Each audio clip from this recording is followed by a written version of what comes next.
Exodus chapter 19. The Lord reveals himself at Sinai. Exactly 2 months after the Israelites left Egypt, they arrived in the wilderness of Sinai. After breaking camp at Rephidim, they came to the wilderness of Sinai and set up camp there at the base of Mount Sinai. Then Moses climbed the mountain to appear before God. The Lord called to him from the mountain and said, "Give these instructions to the family of Jacob. Announce it to the descendants of Israel. You have seen what I did to the Egyptians. You know how I carried you on eagle's wings and brought you to myself. Now if you will obey me and keep my covenant, you will be my own special treasure among all the peoples of the earth. For all the earth belongs to me, and you will be my kingdom of priests, my holy nation. This is the message you must give to the people of Israel." And so Moses returned from the mountain and called together the elders of the people and told them everything the Lord had commanded him. And all the people responded together, "We will do everything the Lord has commanded."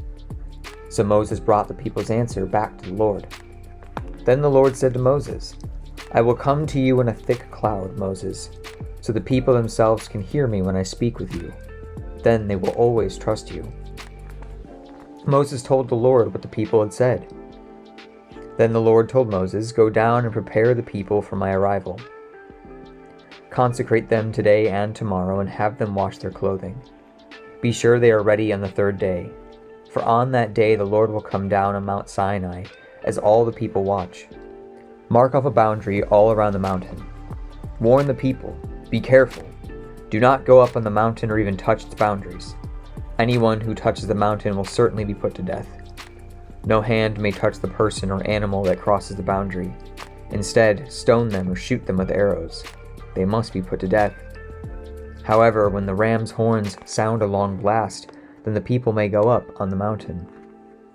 So Moses went down to the people. He consecrated them for worship, and they washed their clothes. He told them, "Get ready for the 3rd day, and until then abstain from having sexual intercourse." On the morning of the 3rd day, thunder roared and lightning flashed, and a dense cloud came down on the mountain. There was a long, loud blast from a ram's horn, and all the people trembled. Moses led them out from the camp to meet with God, and they stood at the foot of the mountain. All of Mount Sinai was covered with smoke, because the Lord had descended on it from the form of fire. The smoke billowed into the sky like smoke from a brick kiln, and the whole mountain shook violently. As the blast of the ram's horn grew louder and louder, Moses spoke, and God thundered his reply. The Lord came down on the mountain of Mount Sinai and called Moses to the top of the mountain. And so Moses climbed the mountain. Then the Lord told Moses, "Go back down and warn the people not to break through the boundaries to see the Lord, or they will die. Even the priests who regularly come near to the Lord must purify themselves, so the Lord does not break out and destroy them." "But Lord," Moses protested, "the people cannot come up to Mount Sinai. You already warned us. You told me, mark off a boundary all around the mountain to set it apart as holy." But the Lord said, "Go down and bring Aaron back up with you. In the meantime, do not let the priest or the people break through to approach the Lord, or he will break out and destroy them." So Moses went down to the people and told them just what the Lord had said. Chapter 20. The 10 Commandments for the Covenant Community. Then God gave the people all these instructions. "I am the Lord your God, who rescued you from the land of Egypt, the place of your slavery. You must not have any other god but me. You must not make for yourself an idol, or any kind of an image, or anything in the heavens, or on the earth, or in the sea. You must not bow down to them or worship them. For I, the Lord your God, am a jealous God, who will not tolerate your affection for other gods. I lay the sins of the parents upon their children. The entire family is affected, even children in the 3rd and 4th generations of those who reject me. But I lavish unfailing love for 1,000 generations on those who love me and obey my commandments. You must not misuse the name of the Lord your God. The Lord will not let you go unpunished if you misuse his name. Remember to observe the Sabbath day by keeping it holy. You must have 6 days a week for your ordinary work, but the seventh day is a Sabbath day of rest dedicated to the Lord your God. On that day, no one in your household may do any work. This includes you, your sons and daughters, your male and female servants, your livestock, and any foreigners living among you. For in 6 days the Lord made the heavens, the earth, the sea, and everything in them. But on the seventh day he rested. That is why the Lord blessed the Sabbath day and set it apart as holy. Honor your father and mother. Then you will live a long, full life in the land the Lord your God is giving you. You must not commit murder. You must not commit adultery. You must not steal. You must not testify falsely against your neighbor. You must not covet your neighbor's house. You must not covet your neighbor's wife, male or female servant, ox or donkey, or anything else that belongs to your neighbor. When the people heard the thunder and the loud blast of the ram's horn, and when they saw the flashes of lightning and the smoke billowing from the mountain, they stood at a distance, trembling with fear. And they said to Moses, "You speak to us, and we will listen. But don't let God speak directly to us, or we will die." "Do not be afraid," Moses answered them, "for God has come in this way to test you, so that your fear of him will keep you from sinning." As the people stood in the distance, Moses approached the dark cloud where God was. Proper use of altars. And the Lord said to Moses, "Say this to the people of Israel. You saw for yourselves that I spoke to you from heaven. Remember, you must not make any idols of silver or gold that will rival me. Build for me an altar made of earth, and offer your sacrifices to me, your burnt offerings and peace offerings, your sheep and goats and your cattle. Build my altar wherever I cause my name to be remembered, and I will come to you and I will bless you. If you use stones to build my altar, use only natural uncut stones. Do not shape the stones with a tool, for that would make the altar unfit for holy use. And do not approach my altar by going up steps.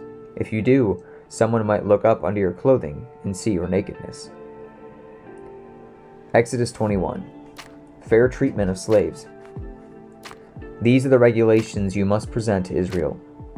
If you buy a Hebrew slave, he may serve for no more than 6 years. Set him free in the 7th year, and he will owe you nothing for his freedom. If he was single when he became your slave, he shall leave single. But if he was married before he became a slave, then his wife must be freed with him. If his master gave him a wife while he was a slave, and they had sons or daughters, then only the man will be free in the 7th year, but his wife and children will still belong to his master.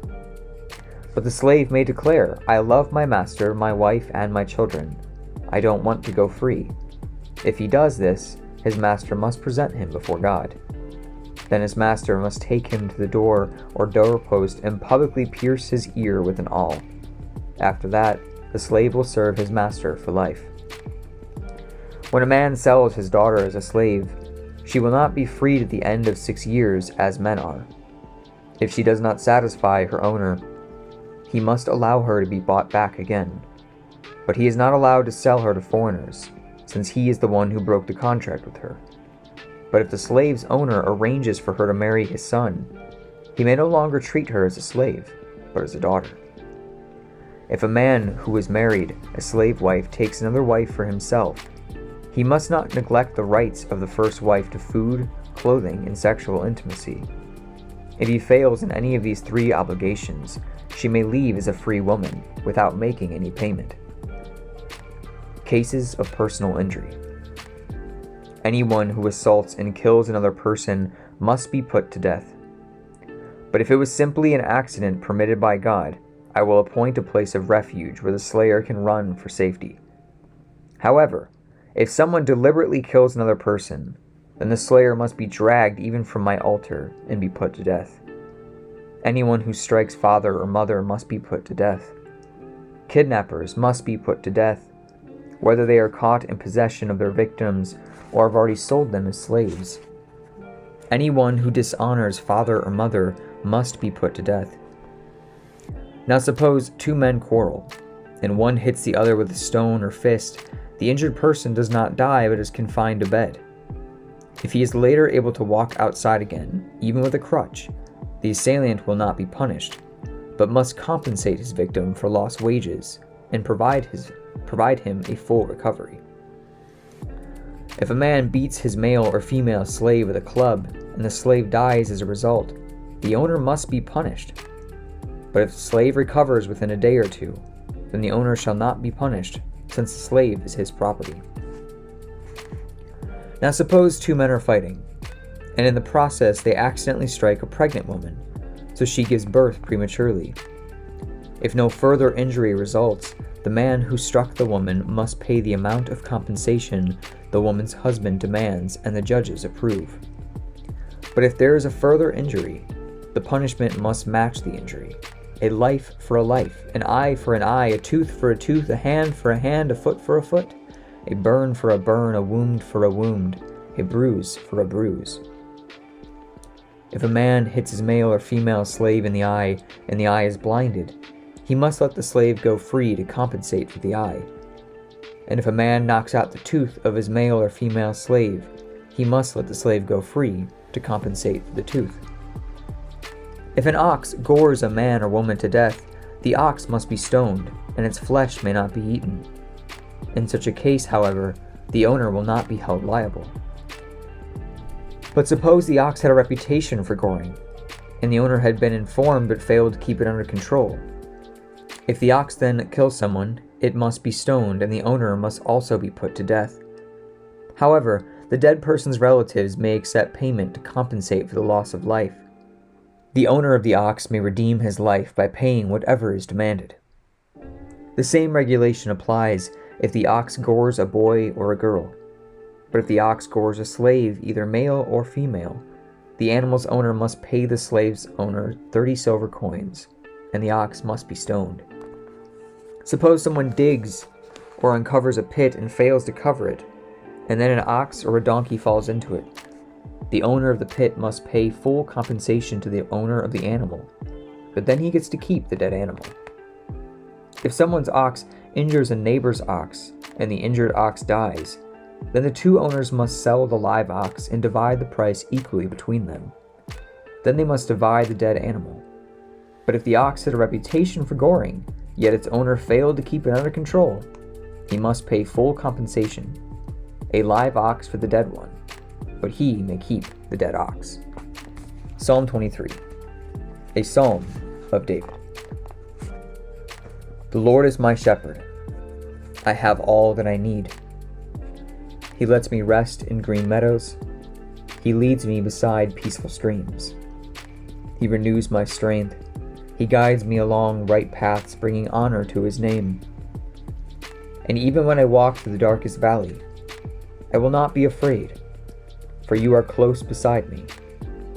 Your rod and your staff protect and comfort me. You prepare a feast for me in the presence of my enemies. You honor me by anointing my head with oil. My cup overflows with blessings. Surely your goodness and unfailing love will pursue me all the days of my life, and I will live in the house of the Lord forever.